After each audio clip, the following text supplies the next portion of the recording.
Sambil dibuka pelan-pelan hadirin, Quran surah Al-A'raf, ayatnya ayat yang ke cek. Sambil dibuka pelan-pelan hadirin, Quran surah Al-A'raf, ayat keberapa jemaah? Ayat berapa?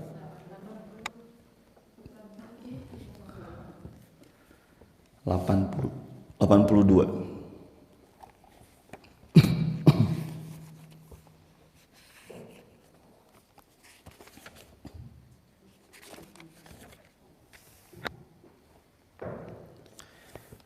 Wa ma kana jawaba qaumihi, yang itu A'udzubillahi minasyaitonirrajim. Bismillahirrahmanirrahim. Assalamualaikum warahmatullahi wabarakatuh.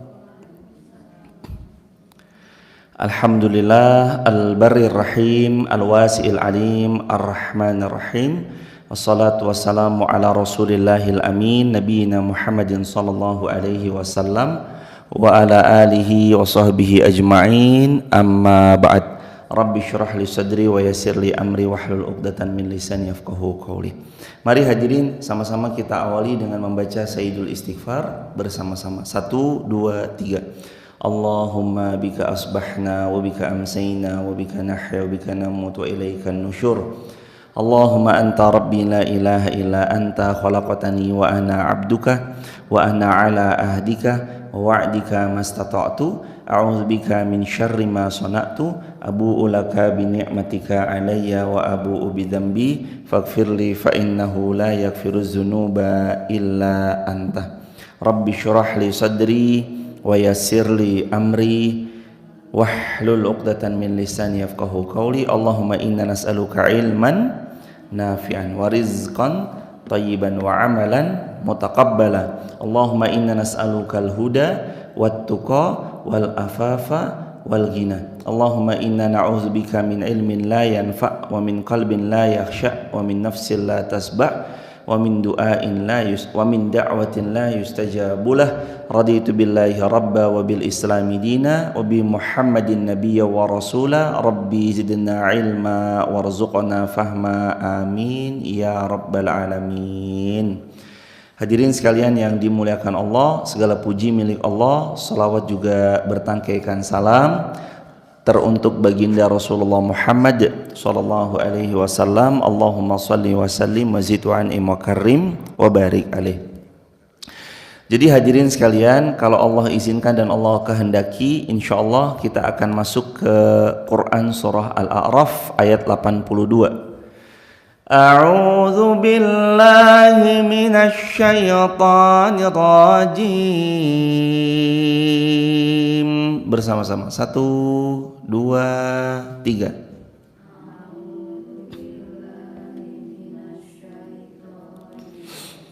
Bismillahirrahmanirrahim.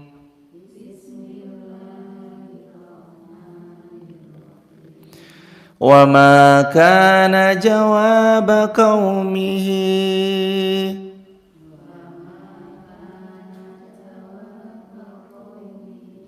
illa an qalu akhrijuhum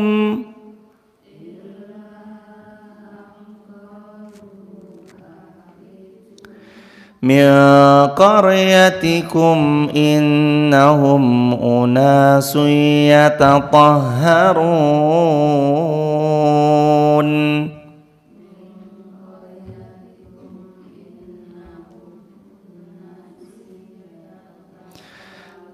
Fa'ajaynahu wa ahlahu illa imra'atahu kanat minal ghabirin.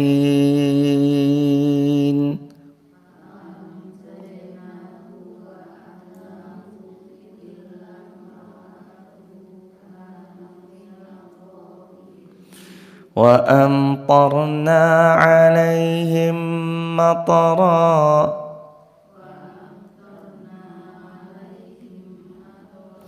فانظر كيف كان عاقبة المجرمين.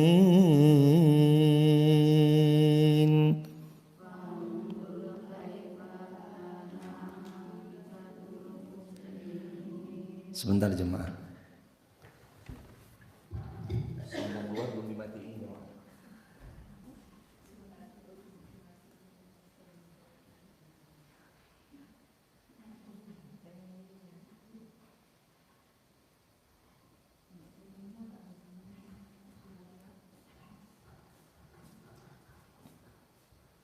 Mari dilanjut. Ayat ke 85. A'udzubillahi minasyaitonirrajim. Wa ila madyana akhahum syu'aiba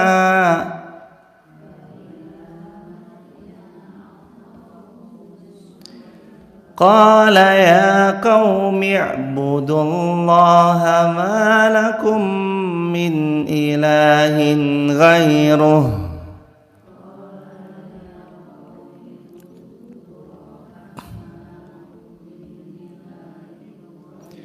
Qad ja'atkum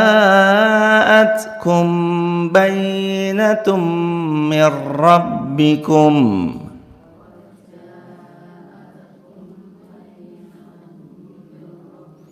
fa'awful kayla wal mizana wa la tabkhasun nas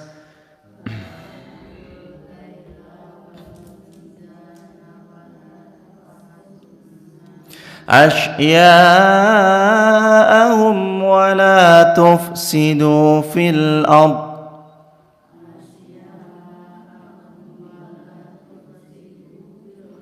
بعد إصلاحها ذلكم خير لكم إن كنتم مؤمنين.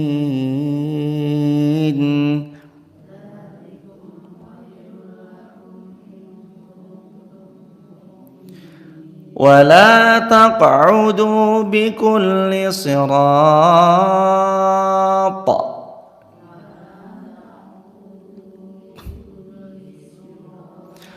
توعدون وتصدون عن سبيل الله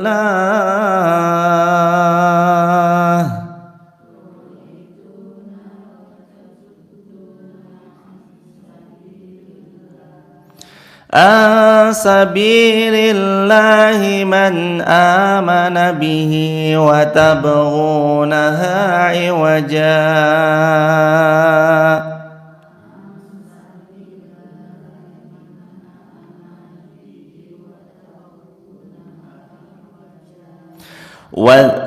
واذكروا إذ كنتم قليلا فكثركم وانظروا كيف كان عاقبة المفسدين.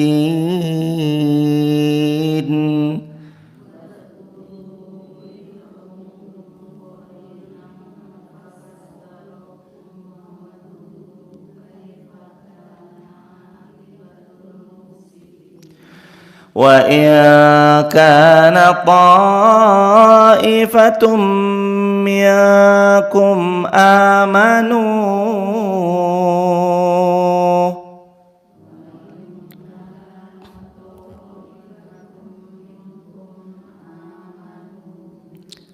بالذي أرسلت به وطائفة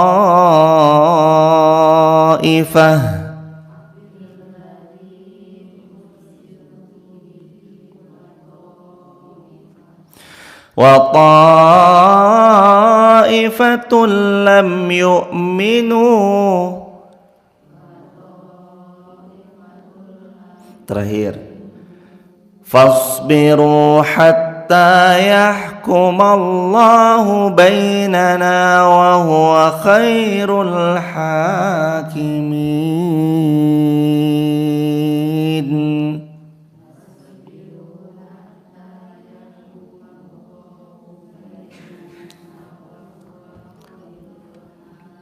Allahumma arhamna bil Quran. Alhamdulillah.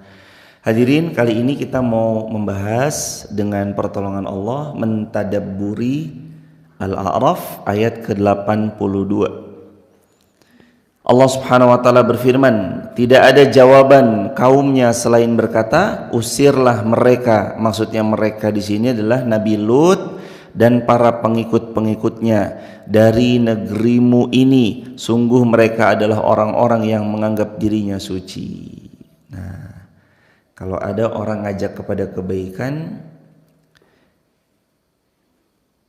cemoohan yang dari dulu udah ada tuh, sok suci, itu dari dulu udah ada, hadirin.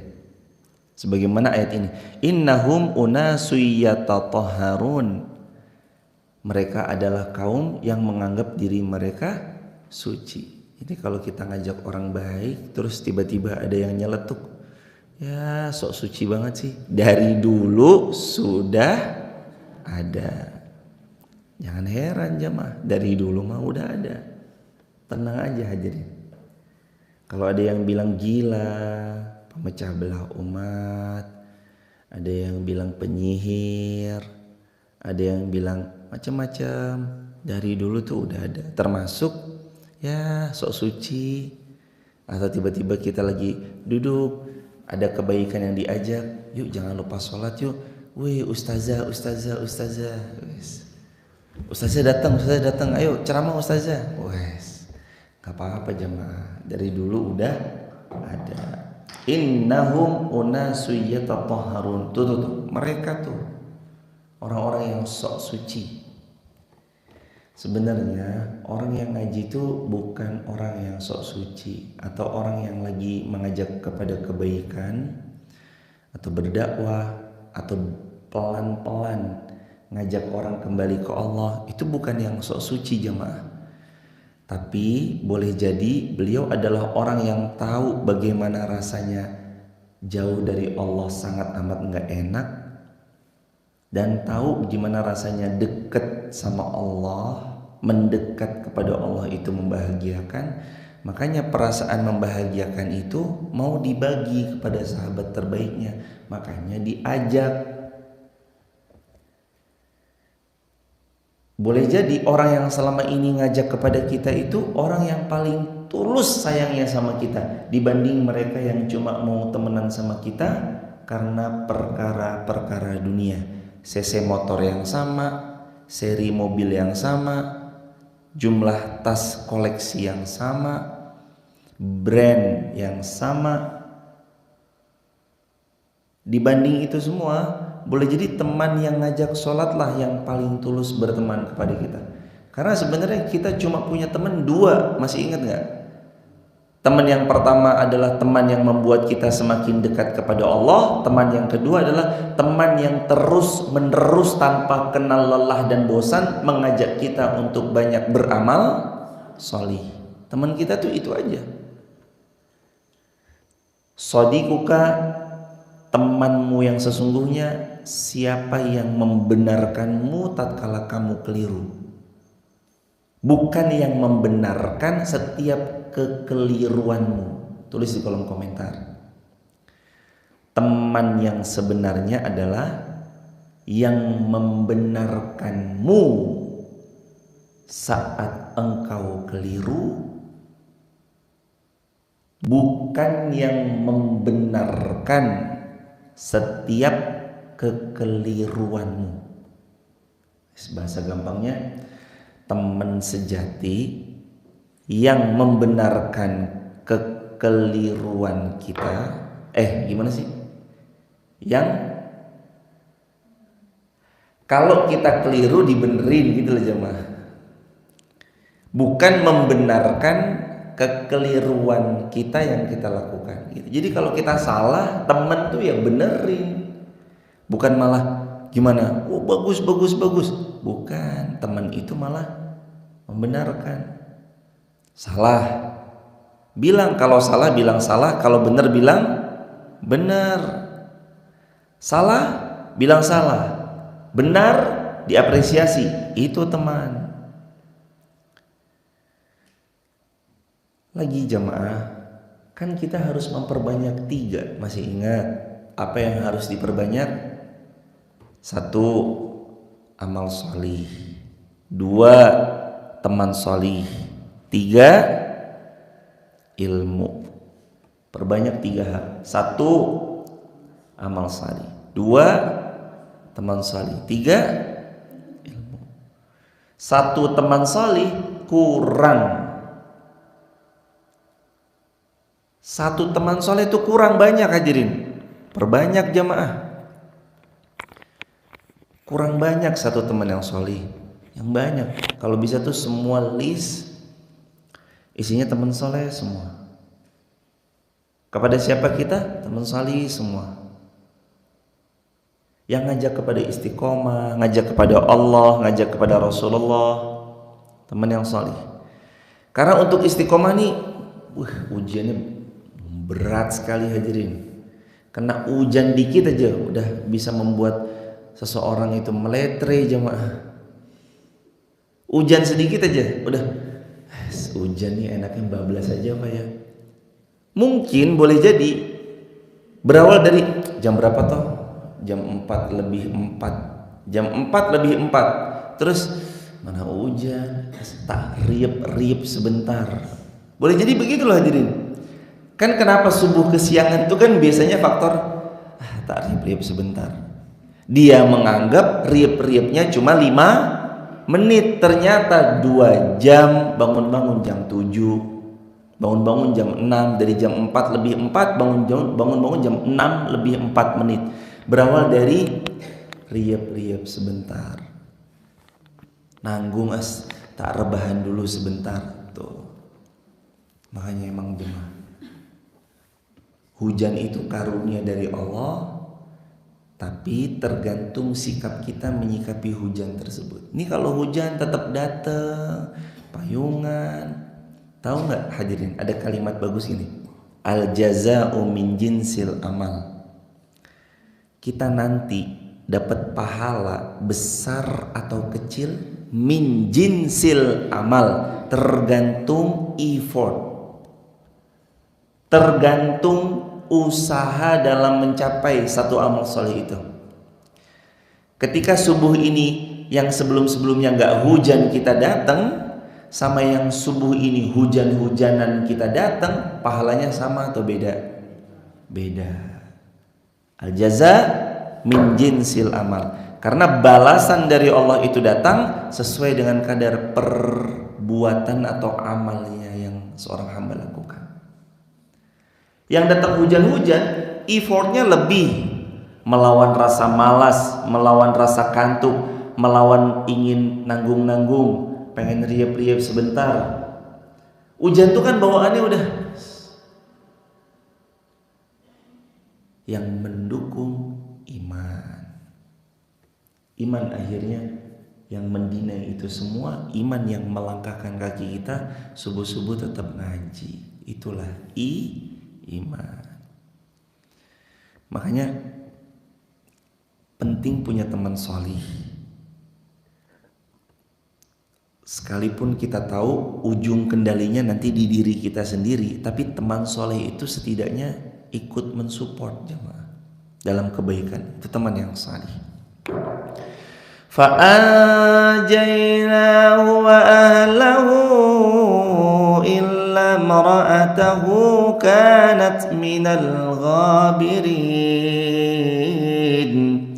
Kemudian kami menyelamatkan dia beserta para pengikutnya, illa kecuali imra'atahu istrinya. Pertanyaan saya, istrinya siapa yang enggak diselamatkan Allah?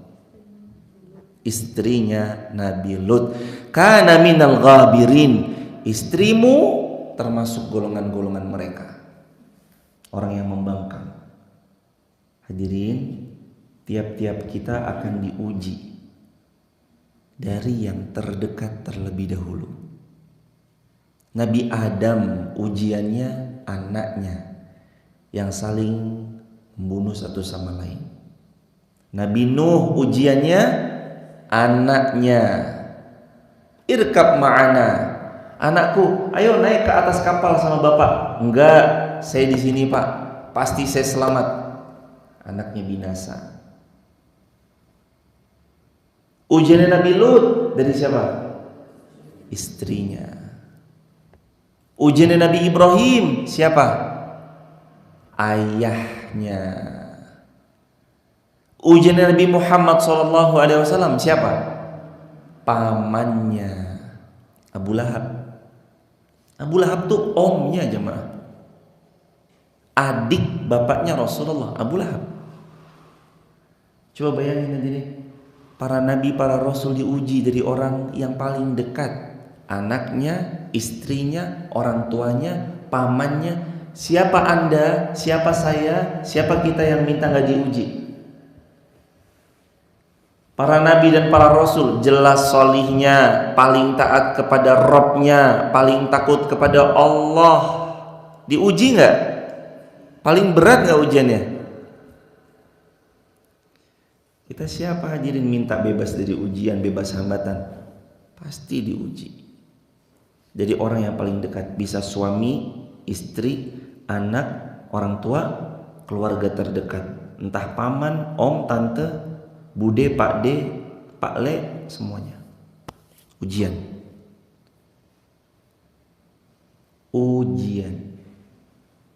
Tapi kalau kita nurut sama Allah, hidup di tata Allah, dipermudah Allah, disampaikan pada yang dihajatkan. Tapi kalau kita membelok dari perintah Allah, sama dengan kita sedang membinasakan diri kita sendiri. Ditolong sama Allah Nabi Lut dan pengikut-pengikutnya, ditolong sama Allah. Wahai Lut, keluar dari negeri tersebut, aku mau datangkan azab pada negeri itu. Keluar semuanya, illa imra'atahu, kecuali istrinya. Sebenarnya mohon maaf hadirin, istrinya Nabi Lut itu tidak yang suka sesama jenis itu, enggak. Tapi ini ada tapinya nih. Istrinya Nabi Lut memberitahu bahwa ada laki-laki tampan. Itu malaikat sebenarnya. Malaikat menyerupai laki-laki tampan bertamu ke rumahnya. Nabi Lut dapat tamu laki-laki tampan. Istrinya bilang kepada cowok-cowok yang hombreng itu tuh ada laki-laki ganteng lagi tamu ke rumah saya. Gara-gara itu istrinya Nabi Lut nggak yang suka sama perempuan gitu, enggak. Istrinya Nabi Lut ya istri Nabi Lut. Tapi gara-gara itu hadirin, mensupport, memberitahu. Dia memberitahu kan, dalla, memberitahu, menunjukkan, tuh loh ada laki-laki ganteng bertamu di rumah saya, coba lihat. Gara-gara begitu. Betapa Islam itu sangat menjunjung tinggi. Orang menunjukkan pada kebaikan saja dijunjung tinggi dengan pahala dan selaksa jariah buat dia yang potensinya sampai hari kiamat. Termasuk nunjukkan pada keburukan sama dalam dosa. Istrinya Nabi Lut tuh nggak yang lagi bete, maksudnya L terus berikutnya itu. Istrinya Nabi Lut tuh nggak yang kayak gitu. Tapi gara-gara nunjukin hadirin, nunjukin. Apa konsep dari Nabi? Man dalla 'alal khairi kafa'ilihi. Kalau kamu nunjukin dalam satu kebaikan, kamu sama dalam pahala.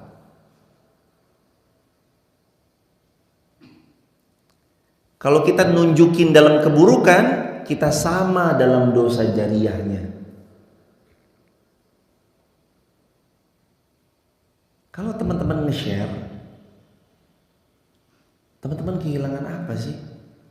Gak kehilangan apapun, cuma share. Live streaming bagikan, live streaming sebarluaskan, live streaming up lagi, share. Kita tuh gak kekurangan apapun, tapi bukannya kurang ketika kita share kebaikan, kita justru malah dapat pahala jariah berlipat ganda. Nggak kurang suatu apapun, wallah nggak kurang suatu apapun. Justru kalau kita nggak share, kita yang rugi. Kita yang rugi hadirin.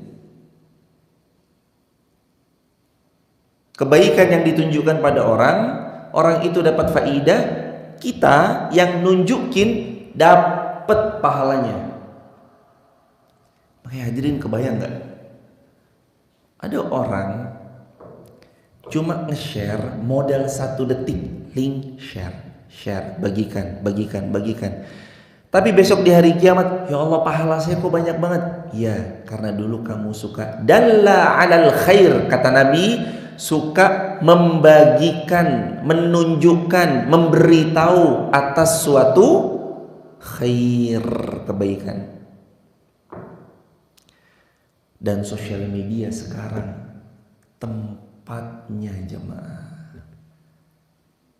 Hadirin tahu gak sih jemaah, kalau orang yang lahir atau orang yang hidup pada masa tahun 1980, 1990-an, bahkan tahun 2000-an, kalau mau ngajak orang di luar harus ngapain dulu? Ketuk pintunya. Assalamualaikum Pak, ayo sholat. Assalamualaikum Bu, ayo ngaji. Tahun-tahun 90 kita harus akui itu fase-fase yang ada pada zaman itu. Sekarang ngajak orang ngaji gak perlu ketok-ketok pintu. Ngajak orang ngaji cukup dengan share. Tahu gak hebatnya apa? Dalam sekali waktu 1 detik tombol itu dipencet, bismillah, klik, itu akan nyebar kemana-mana. Kalau dulu jamaah harus nyiapin minimal 2 menit. Tok tok tok belum dibukain, ya toh? Tok tok tok lagi belum dibukain lagi. Ya sebentar. Oh udah ada orangnya. Nunggu lagi. Nunggunya lama apa sebentar? Lama lagi. Waktu terus berjalan tuh. Oh ngapa tuh jam? Ini mau ngaji. Oh ya. Sebentar ya. Lama lagi nggak? Lama lagi. Tunggu-tungguan. Itu pun cuma dapat berapa orang? 1. Jamaah korbankan waktu yang banyak cuma buat dapat 1 orang. Hari ini Allah kasih teknologi. Teknologi yang membuat mungkin saudara kita di Papua nonton, saudara kita di Surabaya nonton, di Palembang nonton. Coba teman-teman absen, hadir dari kota mana aja, hadir. Singapura hadir, Malaysia hadir, Hong Kong, Taiwan hadir misalkan. Coba bayangin jemaah, apa enggak kita tuh bersyukur dikasih sama Allah alat teknologi kemampuan yang cukup sekali klik 1 detik tapi bisa menyebar. Maka pakai teknologi itu, share, bagikan, niatkan karena Allah, insya Allah jadi jariah. Illam ra'atahu, kecuali istrinya. Istrinya ngapain? Nunjukin kepada keburukan. Istrinya ngasih tahu, kamu suka laki kan? Iya. Tuh ada laki-laki ganteng tuh, datang bergerombol ke rumahnya Nabi Lut. Mau ngelihat laki-laki tampan yang adalah malaikat. Waliyadzubillah. Laki-laki mendatangi laki-laki. Makanya ayat kemarin, ayat yang ke-81, ayat 81, ayatnya bunyinya, innakum la ta'tunar rijal, sungguh kalian ini telah melampiaskan kepada rijal, sesama laki-laki, syahwatan, syahwat-syahwat kalian, min dunin nisa, bukan kalian datang kepada perempuan. Home brand. Na'udzubillah, sama na'udzubillah. Semoga Allah hindarkan anak cucu keturunan kita semuanya sampai hari kiamat dari perilaku-perilaku yang menyimpang. Illa imra'atahu, kecuali istrinya. Istrinya ngapain? Nunjukin, cuma nunjukin. Jadi hadirin, terutama buat teman-teman yang nonton, yang postingannya itu punya power, postingannya tuh punya posisi di sosial media, yang kalau sekali posting tuh bisa ditonton banyak. Hati-hati dalam posting, hati-hati dalam mengupload. Alih-alih ya kita harapkan jadi amal jariah, tapi ternyata malah jadi dosa jariah. Kan gak lucu. Kita maunya jadi amal jariah tapi malah jadi dosa jariah. Gara-gara apa? Posting yang buruk, ngajak kepada keburukan. Pastikan kita ngajak kepada kebaikan. Posting yang baik, upload yang baik. Insya Allah jamaah, itu jadi jariah buat kita. Begitu hadirin. Ayat 85. Wa ila Madyana akhahum Syuaiba, dan kepada penduduk Madian kami mengutus saudara mereka sendiri, yaitu Nabi Syuaib. Oh iya, 84 hadirin. Wa amtarna alaihim matar. Lalu kami turunkan azab kepada mereka. Amtarna berupa hujan yang sangat lebat. Alaihim yang kami turunkan kepada mereka. Mataran dengan disertai batu-batuan. Amtarna kami turunkan hujan. Mataran yang hujan itu ada batu-batuannya. Hadirin ya Allah, batu jatuh dari langit. Kalaupun batu itu kecilnya segini, tapi dilemparnya dari ketinggian langit, apa rasanya hadirin? Batu segini aja kalau jatuh dari langit, genteng bolong hadirin. Rumah hancur semuanya. Wa amtarna alaihim mataran, dan kami azab mereka dengan kami turunkan hujan, hujannya dari batu. Binasa enggak? Binasa semua. Fanzur kaifa kana akibatul mujrimin. Tuh, lihat. Gimana kesudahan orang-orang yang mujrimin, berbuat dosa. Itu lihat endingnya, gimana orang-orang yang berbuat maksiat sama Allah, gimana endingnya? Wa amtarna alaihim mataran, dan kami turunkan hujan yang amat sangat lebat. Hujan itu hujan batu. Lempar batu segede ini dari ketinggian 200 meter, 300 meter. Saat batu sekecil ini jatuh, bisa bolong rumah tuh jemaah. Kenapa pekerja bangunan, terutama pada gedung-gedung tinggi, biasanya pakai helm? Kenapa? Tahu jemaah, ada baut mur, kan ada yang segede segini ya, baut mur segede ini. Pernah diuji coba, ada mur baut besarnya sejempol, dijatuhkan dari gedung lantai 13. Di bawahnya ada semangka, buah semangka. Dijatuhkan, begitu kena semangka terjatuh, terbelah, pecah semangkanya jemaah. Kebayang nggak kalau itu kena ke kepala manusia? Kayak apa jadi? Makanya dianjurkan pakai helm. Sekarang bayangkan, wa amtarna alaihim matara, dan kami turunkan hujan lebat, hujannya dari batu. Hujan dari batu.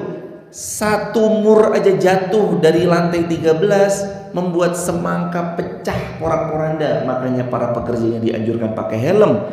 Ini bukan dari lantai 13, dari langit yang tingginya luar biasa, turun bentuknya batu, bukan satu. Amtorna matoron, hujan yang lebat, isinya tuh batu. Kira-kira ada yang bisa selamat? Binasa semua. Itu azab Allah yang Allah turunkan kepada kaum Nabi Lut. Gak lama habis diturunkan azab itu, ngulangin lagi jamaah. Hombreng lagi, ngulangin lagi, dibalik sama Allah.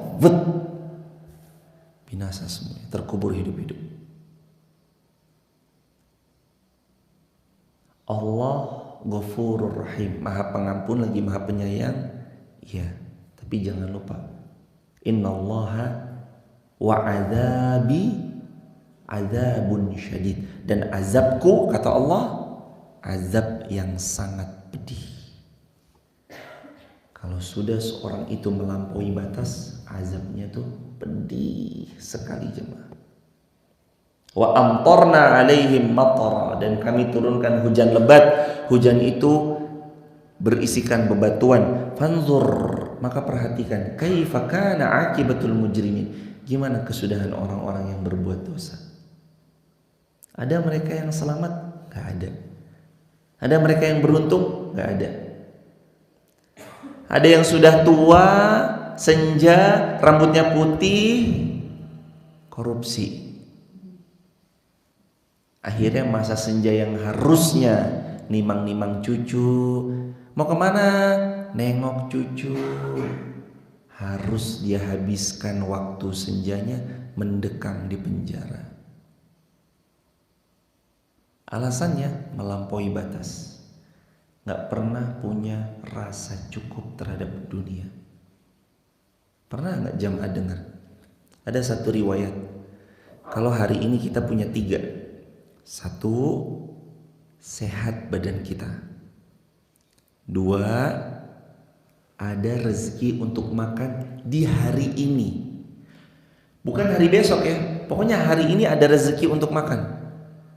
Ada stok buat hari ini. Yang 3, ada tempat tinggal untuk kita berteduh. Sungguh kita adalah orang yang paling kaya. Paling kaya. Dan hadirin tahu, ada seseorang yang membuat survei. Orang ini membuat survei, kalau Anda sehat, kalau Anda bisa makan hari ini, kalau Anda hari ini punya tempat tinggal meskipun sewa, Anda sudah lebih dari 75% rata-rata penduduk Indonesia. Jadi kalau hari ini bisa makan, sehat, ada rumah buat nyiup, kita sudah lebih di atas rata-rata 75% masyarakat di wilayah Indonesia secara umum. Jadi yang kaya tuh sebenarnya hatinya, hadirin. Uang sebanyak apapun untuk orang yang melampaui batas gak akan pernah merasa cukup.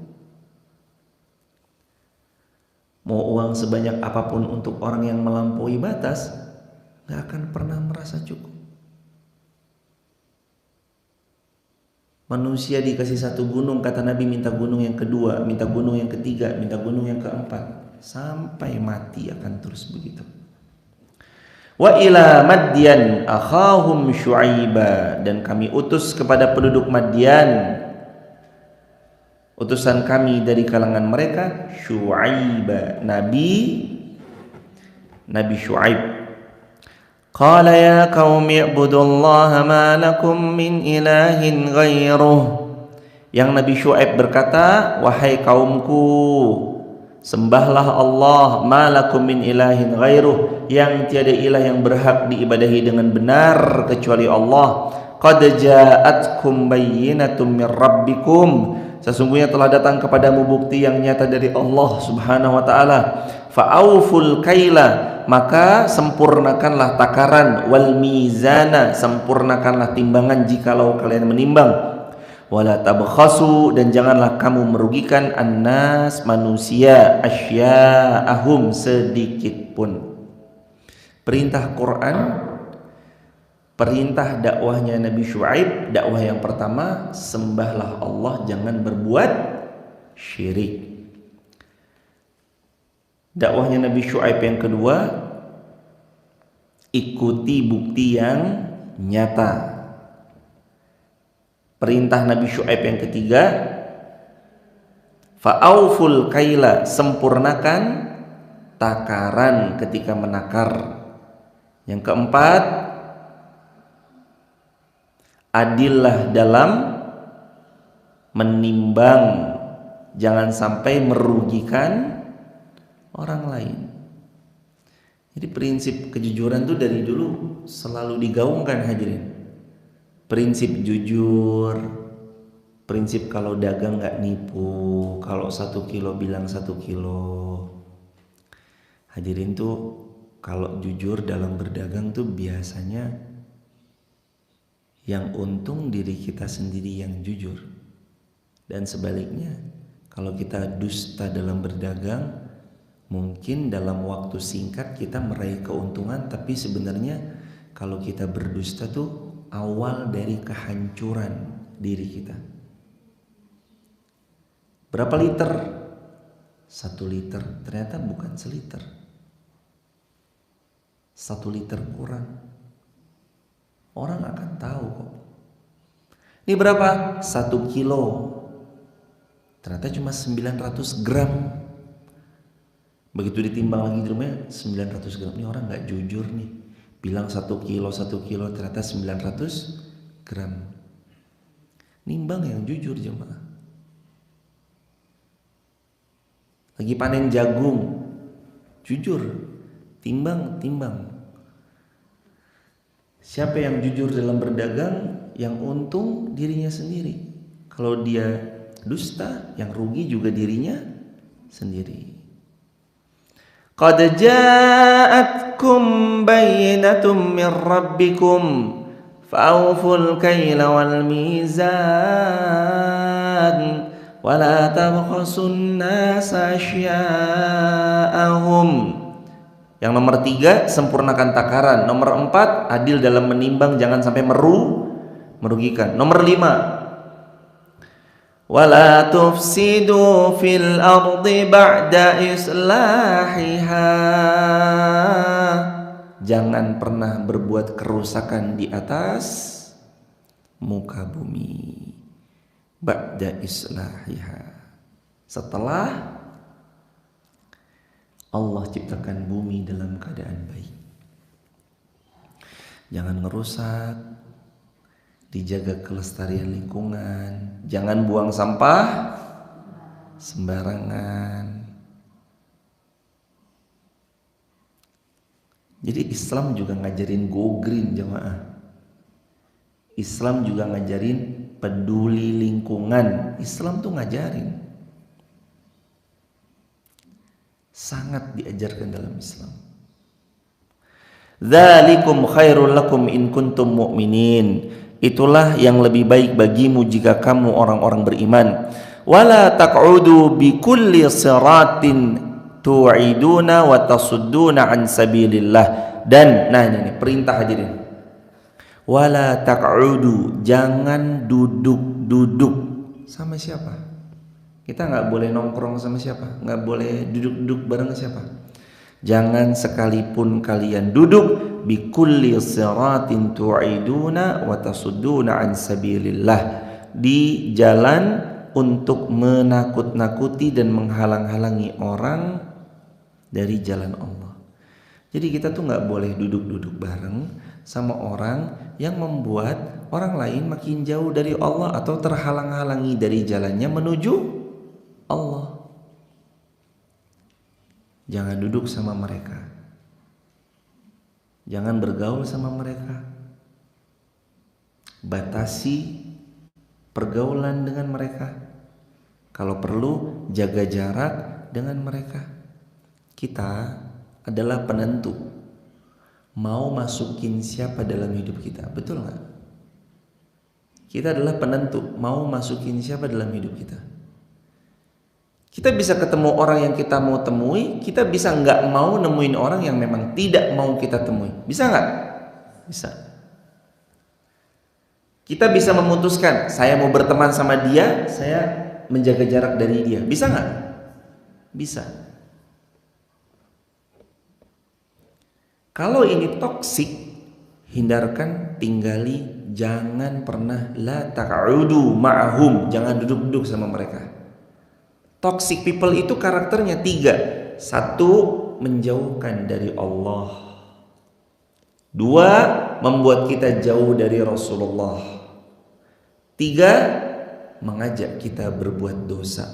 Itu toxic people. Toxic people itu apa? Teman beracun. 1, menjauhkan dari Allah. 2, menjauhkan kita dari Rasulullah. 3, ngajakin berbuat dosa. Toxic people, ngajakin berbuat dosa. Toxic people. Wala taq'udu, jangan duduk sama dia, jaga jarak, jangan gaul sama mereka, jangan dekat-dekat sama mereka. Kalau jamaah yakin jamaah datang ke sana jamaah bisa mewarnai, fadhal, silakan hadirin. Datang, temui, warnai, ajak dia ke Allah. Tapi kalau kita ngerasa diri kita aja belum begitu kuat untuk mengajak mereka dalam kebaikan, kalau kita yang ada di sana, kalau kita ke sana yang ada kita malah ngikut tata caranya mereka, cukupkan. Jangan ambil pusing. Hidup itu simple. Mau, ayo. Nggak mau, ya udah. Sesimpel itu jemaah. Orang tuh kalau tegas, hemat waktu, nggak pusing sama hal yang remeh-temeh. Kecuali dia sibukkan pikirannya dengan memikirkan sesuatu yang besar, bukan yang remeh, kecil-kecil itu enggak. Mau, ayo. Nggak mau, ya udah. Ngomongin saya di belakang, silakan. Memang tempatnya di sana, nggak apa-apa sih, nggak ngambil pusing. Jalan terus yang penting.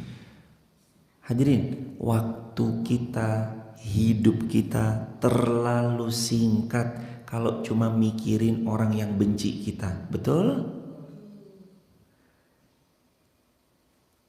Mbak jenengan digelendengi, oh apa, masa toh, piye, cerita apa ngomong kayak gitu, terlalu. Tapi gimana ya Ustadz, sakit ya, nggak usah aja, nggak usah didengerin.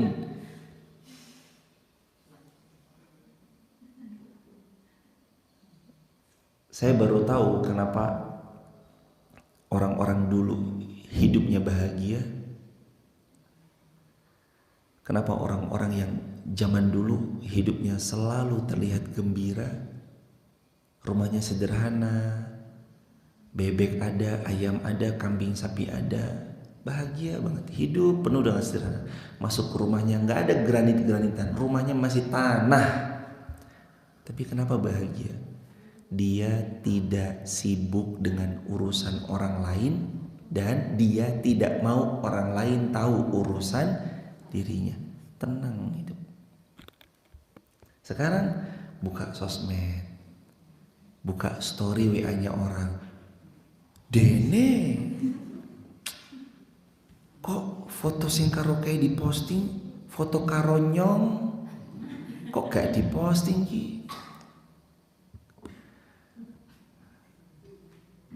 Dia foto sama orang lain diposting sama saya, terus baperan, pikiran, kenapa ya kok foto yang sama saya nggak diposting? Biasa aja jemaah,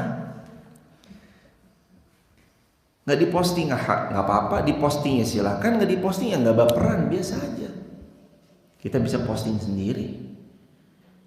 Hidup kita ini singkat hadirin, umur kita ini pendek, cuma berapa tahun? 60, itu pun kalau sampai, kebanyakan nggak sampai, kebanyakan ada yang nyampe bonus, alhamdulillah. Tapi rata-rata ada yang 21 tahun udah dipundut, 19 dipundut gitu.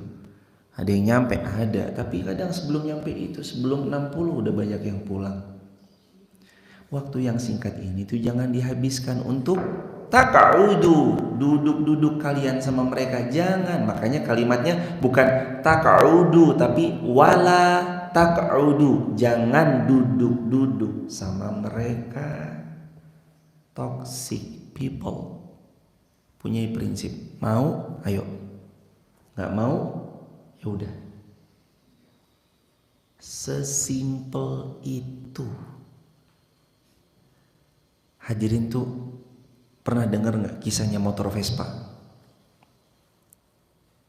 Motor, ada seorang punya motor Vespa jemaah. Lalu dia bilang kepada anaknya, anakku sayang, bawa Vespa ini nak kepada tetangga sebelah kanan kita. Bilang mau dijual. Anak itu membawa Vespanya ke tetangga sebelah. Tetangga ini nggak ngerti Vespa. Akhirnya dia bilang, Pak, motor Vespanya mau dijual. Alah, udah deh, enggak. Saya nggak suka Vespa, nggak ngerti. Enggak. Anak ini pulang. Apa respon tetangga kita? Nggak mau beli, Pak. Nggak tertarik. Oh iya nak, coba bawa motor Vespa ini ke Om Fulan. Om Fulan ini pedagang Vespa, ngerti tentang Vespa. Dibawa Vespa itu ke Om Fulan. Om, Vespa ini mau dijual kira-kira berapa ya? Kaget anak ini. Wah, mahal sekali ayah. Om ini menghargainya 20 juta untuk Vespa yang ayah bilang untuk tawarkan kepada dia. 20 juta. Terus kata ayahnya, nah coba tawarkan lagi kepada Om Fulan. Om Fulan ini kolektor Vespa dan bilang bahwa Vespa ini sudah menjuarai banyak kejuaraan. Lalu kemudian Om itu datang ke Om itu anaknya, lalu dia tawarkan kepada Om itu bilang, saya siap membelinya 100 juta rupiah. Tambah kaget lagi, kok barang sama tapi sikap orangnya beda-beda. Ada yang nggak peduli, acuh tak acuh, nggak mau, nyusahin aja, nggak, saya nggak mau semurah apapun saya nggak mau beli itu. Tanggapan orang pertama. Tanggapan kedua 20 juta. Tanggapan orang ketiga yang mengerti seluk-beluk Vespanya dan seterusnya, ornamennya dan semua perlengkapan-perlengkapannya, dihargai 100 juta. Apa yang menyebabkan Vespa yang sama dihargai dengan harga yang berbeda? Jawabannya tergantung Vespa itu ada di mana, dilihat oleh siapa. Jemaah, dari kisah Vespa itu saya mau bilang kalau kita masing-masing kita tuh berharga di mata orang yang mengerti dan mencintai kita. Betul? Kita ini berharga di mata orang yang mengerti dan mencintai kita. Dan lebih lagi, kita ini teramat sangat istimewa. Kita ini terlalu istimewa di mata orang yang sangat-sangat mencintai kita. Kita tuh istimewa. Seperti Vespa yang dihargai 20.000 sama Vespa yang dihargai 100, Vespa yang 20 juta dengan Vespa 100 juta, semakin ia teristimewa tergantung di mata siapa yang memandangnya. Botol mineral juga sama. Jual di pinggiran 2.500. Jual di wisata Dieng 10.000, 15.000. Botol mineral masuk ke hotel bintang 5 40 sampai 50.000 satu botol yang sama, merek yang sama, cc-nya sama, mililiternya sama. Yang menyebabkan di mana kita berada. Wala taq'udu, ya jangan duduk-duduk sama mereka. Kenapa? Value kita ditentukan siapa teman duduk kita. Tulis di kolom komentar. Value kita ditentukan dengan siapa kita duduk bersama. Salah satu value kita ditentukan dengan siapa kita duduk bersama. Hadirin, makanya kita semua tuh harus ngerti bahwa kita ini istimewa. Tapi kalau kita memaksa harga kita 40.000, tapi kita tetap nggak mau pindah dari pinggir jalan ke hotel bintang 5, selamanya harganya 2.500. Nggak mungkin 40.000. Kita ini istimewa. Tapi kalau kita duduk-duduknya sama yang gibah, gosip, gunjing, selamanya nanti kita dipandang seperti itu, nggak istimewa jadinya. Wala taq'udu, makanya Allah berfirman, jangan duduk-duduk sama mereka, sisihkan dirimu dari mereka. Wala taq'udu, jangan duduk-duduk sama mereka.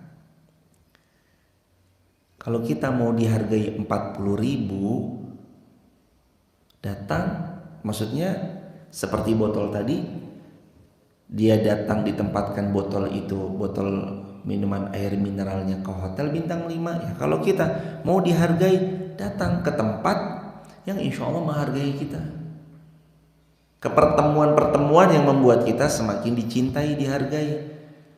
Kalau kita ketemu sama orang yang benci, buat apa hadirin? Mbak, itu loh, ini jenengan digelendengi, itu kayaknya benci banget sama jenengan, mbok ditemuin. Ini kalimat mbok ditemuin, buat apa ditemuin coba? Udah benci, buat apa ditemuin? Gak usah ditemuin.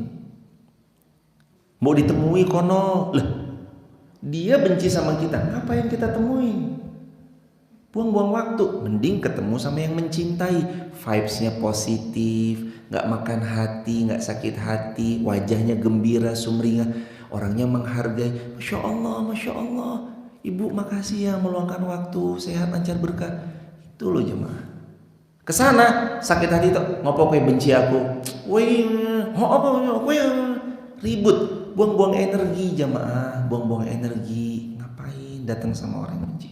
Temui yang mencintai, temui yang menghargai, temui yang memperlakukan kita seperti baknya orang yang istimewa. Kita selalu punya pilihan, mau berteman sama siapa, bergaul sama siapa, mengizinkan orang masuk dalam hidup kita, siapa orangnya kita mengizinkan. Makanya mohon pertolongan kepada Allah, semoga kita dikelilingi oleh orang-orang yang baik, orang-orang yang tulus. Jangan duduk-duduk sama orang yang menakut-nakuti dan menghalang-halangi dari jalan Allah. Jangan duduk sama toxic people. Man amana bihi, orang-orang yang beriman kepadanya, wattabghunaha iwaja, dan menginginkan, maksudnya ini ya, jangan kamu duduk sama orang yang ingin menjauhkanmu dari Allah, menjauhkanmu dari orang-orang beriman, watabghunaha iwaja, dan menginginkan beloknya orang-orang beriman. Mereka tuh pengennya tuh kita tuh tadi berbuat dosa, berbuat keliru, circle-nya salah, gitu hadirin. Jangan tuh di situ. Selanjutnya, wadhkuru idh kuntum qalilan fakatsarakum, dan ingatlah ketika kamu dulunya sedikit, lalu Allah memperbanyak jumlah kalian. Wanzuru, dan perhatikanlah kaifa kana akibatul mufsidin, bagaimana orang-orang yang berbuat kerusakan. Orang yang berbuat kerusakan, kesudahannya itu pasti seperti kisah-kisah sebelumnya. Hancur, binasa, porak-poranda. Itu orang-orang yang kalau dia berbuat kerusakan, ujung-ujungnya pasti ke arah sana. Selanjutnya, terakhir, wa in kana ta'ifatum minkum amanu billadzi ursiltu bihi, dan jika ada segolongan minkum di antara kalian, amanu yang beriman, billadzi dengan apa-apa, ursiltu bih, yang aku diutus penyampaiannya, yang aku diutus untuk menyampaikan risalah dari Allah Subhanahu wa taala, wa ta'ifah, dan ada pula segolongan lam yu'minu, yang tidak beriman, fasbiru, maka bersabarlah, hatta sampai yahkumallahu bainana, Allah memutuskan ketetapan di antara kita, wa huwa khairul hakimin, dan dialah Allah hakim yang baik. Hadirin, Allah Subhanahu wa taala sudah beritahu akan ada golongan-golongan yang beriman, akan ada golongan-golongan yang ingkar. Yang berimanlah yang akan dapat keberuntungan, yang ingkarlah yang akan dapat kebinasaan. Dan kalau jamaah melihat kisah ini terus berulang kok jamaah. Jadi rumus dalam Al-Quran itu selalu relevan sepanjang zaman.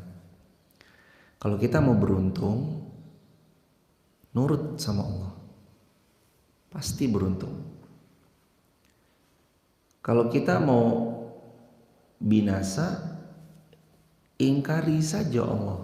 Sudah jelas ending kesudahannya pasti binasa. Sebagaimana ayat 86 yang sebelumnya, wanzuru kaifa kana akibatul mufsidin. Coba lihat bagaimana kesudahan hidupnya orang-orang yang berbuat kerusakan. Kesudahan hidup yang menyengsarakan, membinasakan, dan membuat orang itu akan hancur porak-poranda, gara-gara dosa. Apa penyebab? Jadi gini jemaah, apa penyebab hidup kita tidak pernah memperoleh ketenangan?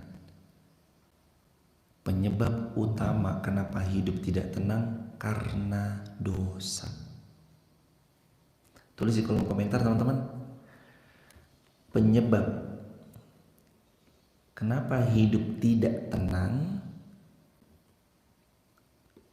yaitu dosa. Kata Nabi Muhammad SAW, fa innal khaira tuma'ninah wa inna syarra ribah. Nabi Muhammad SAW bersabda dalam hadis Muslim dengan sanad yang sahih, fa innal khair tuma'ninah. Kalau kamu mau tenang hidupnya, khair, banyak-banyak berbuat baik. Tuma'ninah, niscaya Allah hujamkan ketenangan sejati dalam hidupmu. Wa inna syarra ribah. Dan kalau kamu mau tahu kenapa hidupmu gelisah, faktor kegelisahan itu datang karena dosa.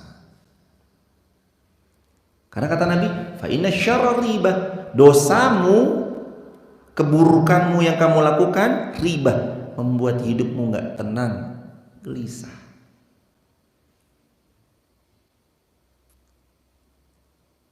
Cukup satu dosa membuat kita enggak bangun sholat subuh. Cukup satu dosa membuat kita gagal istiqomah. Cukup gara-gara satu dosa membuat kita gak bisa sedekah di waktu subuh. Gara-gara satu dosa membuat kita gak bisa untuk baca Quran. Apa kata para ulama?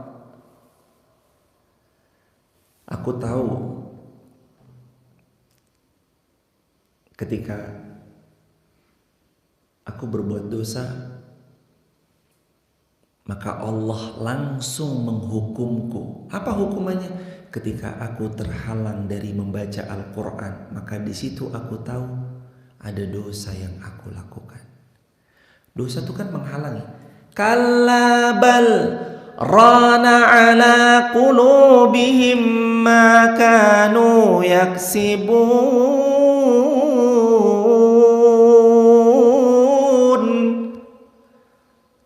Kalla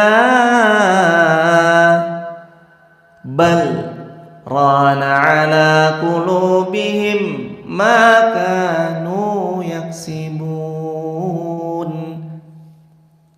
Ketahuilah, yang membuat hatimu tertutup karena dosa. Kenapa jemaah kita sulit bangun subuh? Dosa.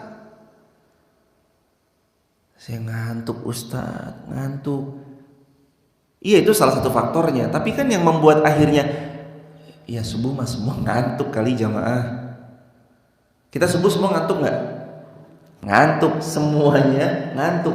Tapi kan pada akhirnya yang bertarung melawan rasa kantuknya sama yang terombang-ambing, itu kan faktor penguat imannya itu kan karena amal salih menguatkan iman, dosa membuat iman ini akhirnya luntur.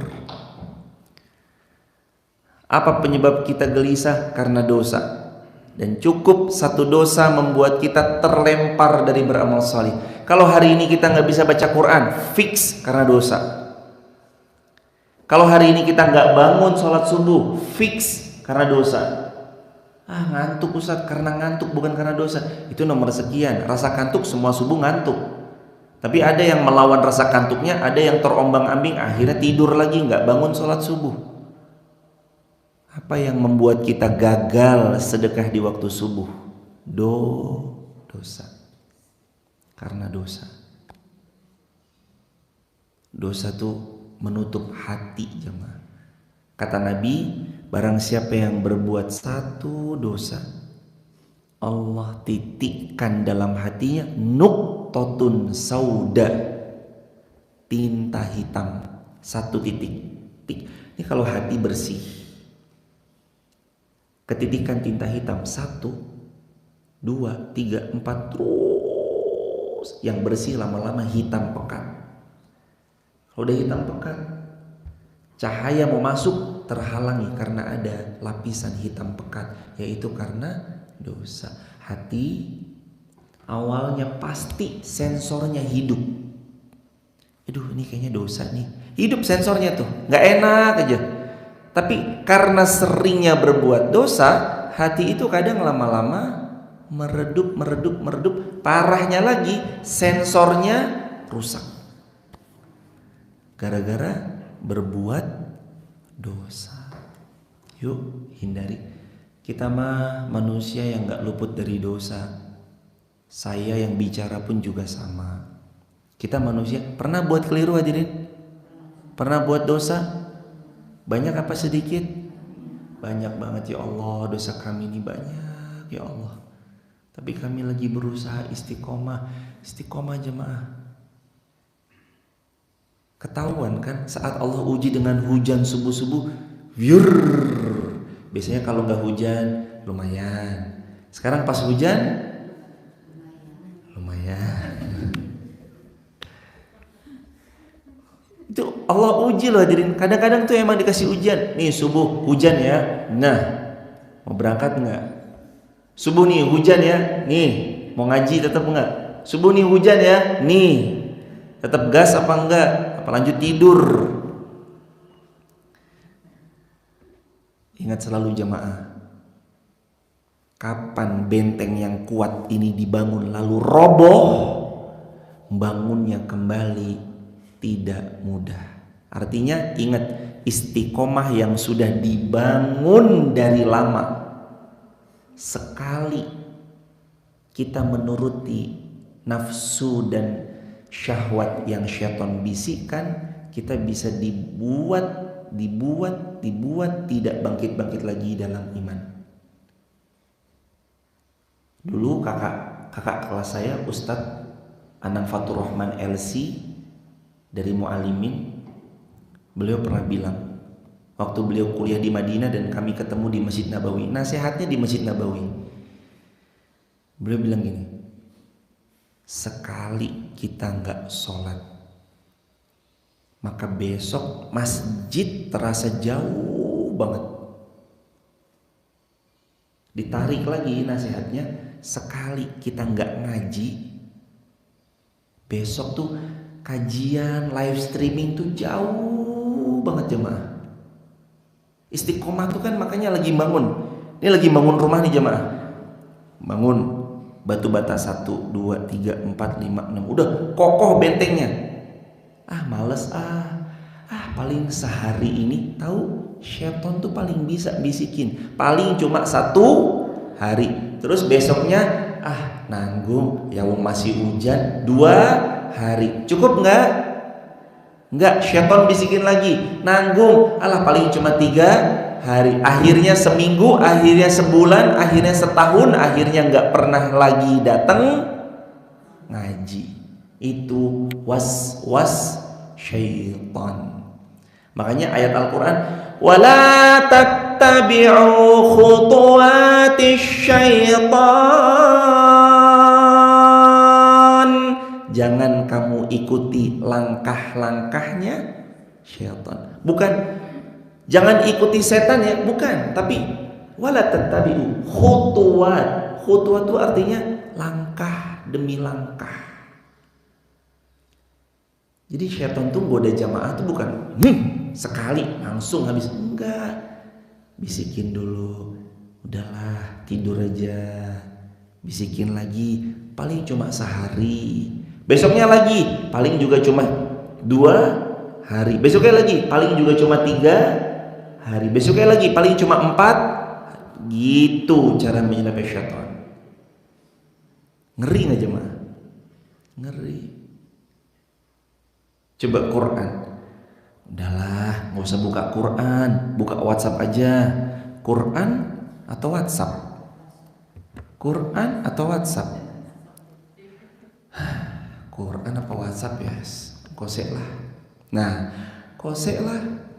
Scroll sejam habis waktu kita. Baca Quran alif lam mim, langsung ngantuk. Baru 1 ayat langsung ngantuk. Jemaah, kita ini butuh istiqomah hadirin. Istiqomah.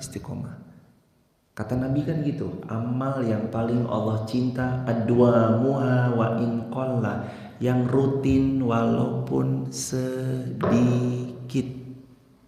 Jangan banyak-banyak, sedikit aja. Subuh sejam. Maaf Ustadz, saya nggak punya waktu luang. Mohon maaf ya saya jawab, bukan nggak punya waktu luang, cuman nggak pernah memprioritaskan Al-Quran dan belajar Al-Quran dalam hidupnya.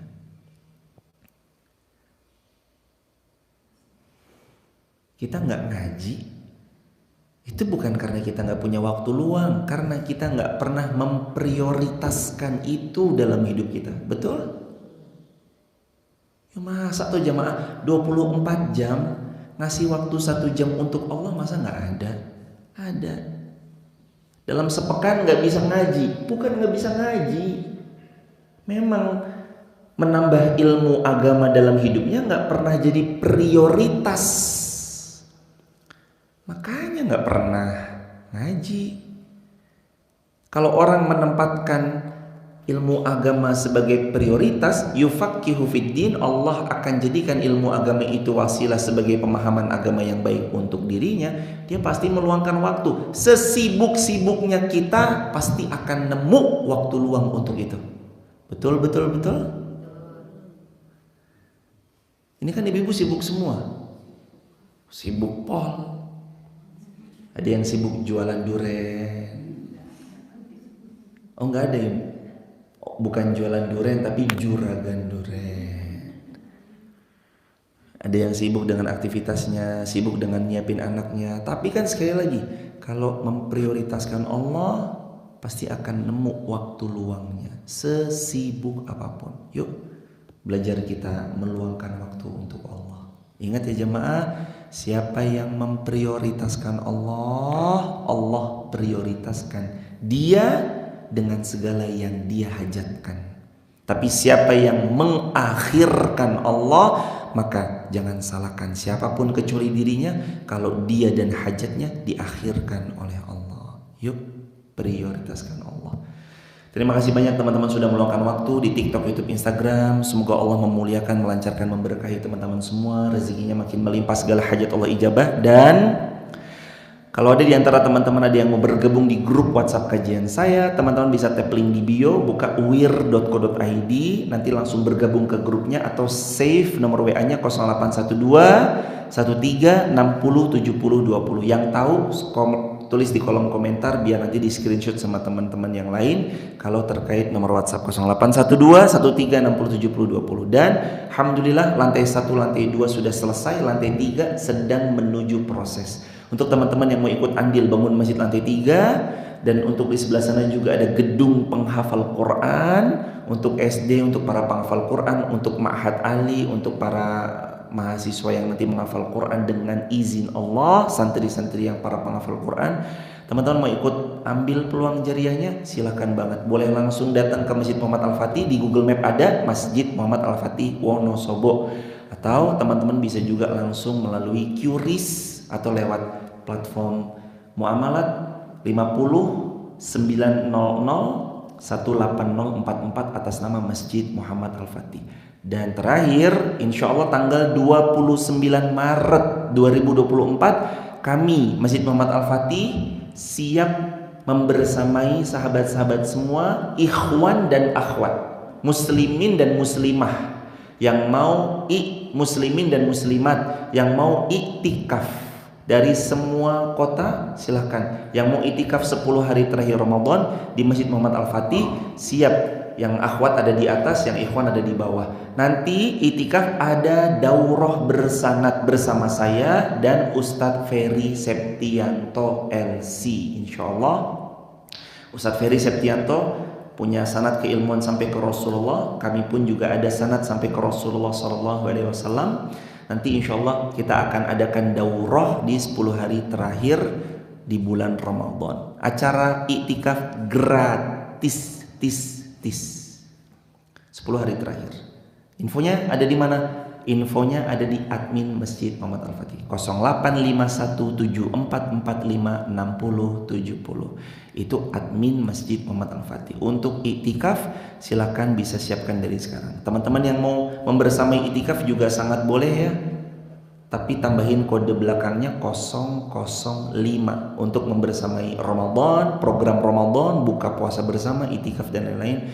Belakangnya tambahin 005 ke rekening Masjid Muhammad Al-Fatih Wonosobo. Barakallahu fikum. Subhanakallahumma bihamdika asyhadu an la ilaha illa anta astaghfiruka wa atubu ilaik. Rabbana atina fid dunya hasanah wa fil akhirati hasanah wa qina adzabannar. Rabbana zalamna anfusana wa illam taghfir lana wa tarhamna lanakunanna minal khasirin. Rabbi habli minas salihin. Rabbana hab lana min azwajina wa dhurriyyatina qurrata a'yun waj'alna lil muttaqina imama. Rabbana atina fid dunya hasanah wa fil akhirati hasanah wa qina adzabannar. Allahumma ansuril ikhwanal muslimin fi Palestin, fi Suriah, fi Iraq, fi Afghanistan, fi Uyghur, fi kulli biladil muslimin. Allahumma la sahla illa ma ja'altahu sahla wa anta taj'alul hazan idza syi'ta sahla. Rabbana atina fid dunya hasanah wa fil akhirati hasanah wa qina adzabannar. Alhamdulillahi rabbil alamin. Barakallahu fikum. Salam keluarga di rumah. Saya salut teman-teman. Terima kasih ilmunya. Terima kasih teman-teman sudah juga berkenan menjadi pendengar. Teman-teman rendah hati sekali untuk live streaming bareng-bareng. Salam keluarga di rumah. Assalamualaikum warahmatullahi wabarakatuh. Subhanakallah bihamdika asyhadu an la ilaha illa anta astaghfiruka wa atubu ilaik.